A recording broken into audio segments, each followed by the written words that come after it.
दोस्तों, आप में से बहुत सारे लोगों को शायद नहीं पता होगा कि ये अदनान समी खान कौन है और इसका माजी क्या है। आज इस मुख्तसर सी डॉक्यूमेंट्री में हम आपको इस शख्स के मुतल्लिक मुकम्मल मालूमात फराहम करेंगे और आप देखेंगे कि ये शख्स किस कदर नीच और घटिया है। आपसे गुजारिश है कि इस वीडियो को मुकम्मल देखिएगा और इसको अपने दोस्तों के साथ जरूर शेयर कीजिएगा ताकि इस शख्स की असलियत सबको मालूम हो सके। अस्सलाम वालेकुम दोस्तों, आपसे गुजारिश है कि बगावत टीवी सब्सक्राइब करें और बेल आइकॉन को जरूर क्लिक करें ताकि तमाम वीडियोस आपको बर वक्त मिलती रहें।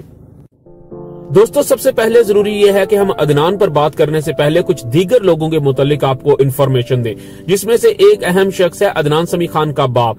अभी हाल ही में अदनान ने एक झूठ बोला अपने बाप के मुतालिक कि उसका बाप भारत में पैदा हुआ था। ये बिल्कुल गलत है, इसकी तफसील हम आपको बताएंगे, लेकिन एक चीज आप जान लीजिए कि इस शख्स ने हमेशा लोगों का फायदा उठाया है, चाहे इसका बाप हो या इसकी बीवियां। अदनान समी खान का बाप अरशद समी खान एक पश्तून फैमिली से ताल्लुक रखता था और वो भारत में नहीं बल्कि पेशावर में पैदा हुआ था और वो 1942 में पैदा हुआ था और उस वक्त तो पाकिस्तान का वजूद ही नहीं था। अदनान समी खान का परदादा जनरल महफूज जान का ताल्लुक हिरात अफगानिस्तान से था और वहां जब हबीबुल्लाह कुलकर्नी के दौर में बगावत हुई तो इसी दौरान अदनान समी खान के परदादा जनरल महफूज जान को हबीबुल्लाह कुलकर्नी ने कत्ल करवा दिया था। उसके बाद जनरल महफूज की औलाद अफगानिस्तान से हिजरत करके पेशावर आ गई और यहीं पर अदनान समी खान का बाप अरशद समी खान पैदा हुआ।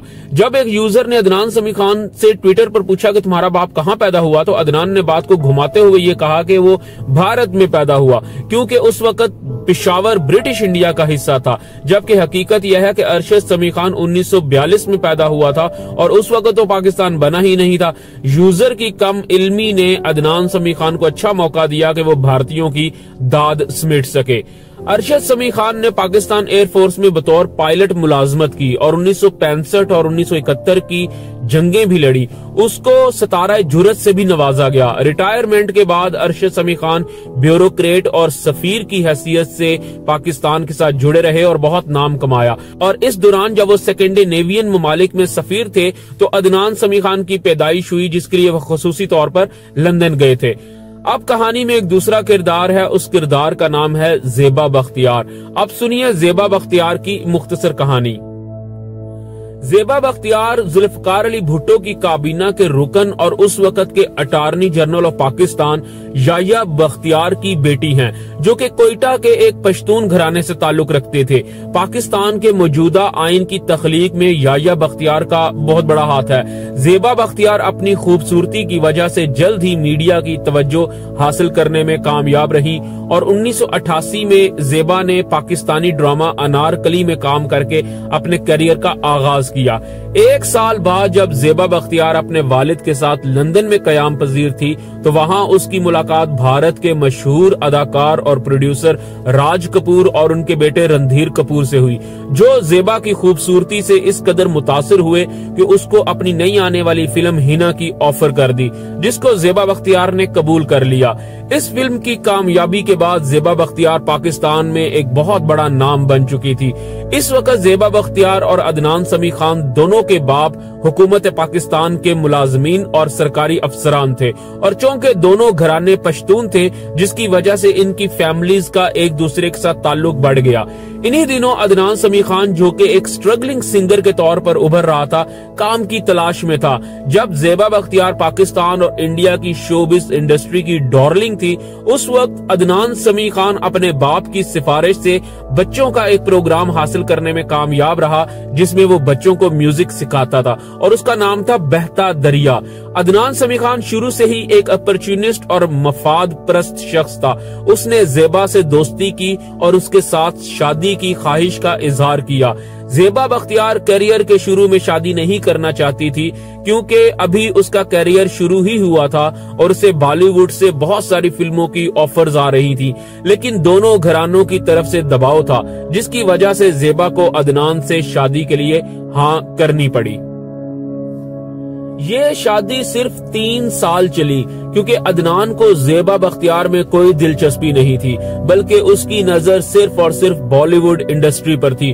उसने ज़ेबा के कॉन्टेक्ट्स का फायदा उठाना शुरू कर दिया और उसके इल्म में लाए बगैर उसके भारतीय कॉन्टेक्ट्स को फोन करने लगा और काम मांगने लगा। जब ये बातें ज़ेबा बख्तियार को पता चली तो वो नाराज हुई और कहा कि इस तरह इंसान अपने मर्तबे से गिर जाता है। तुम खुद ट्राई करो, अगर तुमको गाने का मौका कोई प्रोड्यूसर खुद दे तो वो ज्यादा अच्छा होगा। लेकिन अदनान समी बहुत जल्दी में था और किसी शॉर्टकट के इंतजार में था।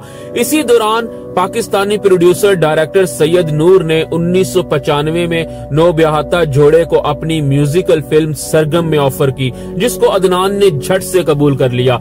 इस फिल्म की खास बात यह थी कि इसकी लीड सिंगर में एक तो अदनान खुद शामिल था, दूसरी लीड सिंगर आशा भोसले थी और अदनान समी भारतीय फनकारों के साथ कांटेक्ट बनाने का यह सुनहरा मौका नहीं छोड़ सकता था और इस फिल्म को एक सीडी के तौर पर इस्तेमाल किया और यूं ये फिल्म अदनान की जिंदगी में पहला ब्रेक थ्रू साबित हुई। इस फिल्म के गाने आज भी मकबूल हैं, लेकिन अदनान की असल परेशानी ये थी कि उसको बॉलीवुड में काम नहीं मिल रहा था। अब उसने ज़ेबा बख्तियार पर तशद्दुद करना शुरू कर दिया था और उससे कहता था कि मुझे महेश भट्ट से मिलवाओ, वो तुम्हारा दोस्त है। लेकिन ज़ेबा बख्तियार एक खानदानी औरत थी, वो कहती थी कि जो करना है अपने टैलेंट के बलबूते पर करो। 3 साल तक अदनान समी की ये मारपीट चलती रही। इस दौरान ज़ेबा बख्तियार भारत में जहां भी जाती थी तो अदनान उसके साथ होता और वो हर जगह अपने आप को खुद मुतारिफ करवाता और जैसे ही उसके भारत में कॉन्टेक्ट्स बन गए उसने सबसे पहले ज़ेबा बख्तियार से जान छुड़वाई।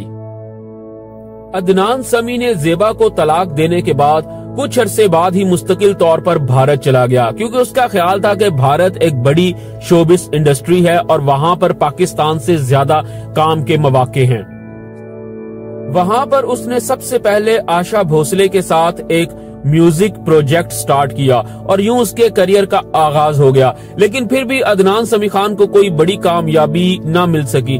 इसी मौके पर 2004 में अदनान समी ने एक और बड़ी आसामी फंसाई और वो दुबई की एक मशहूर कारोबारी औरत सबा थी और अदनान ने सबा से शादी कर ली।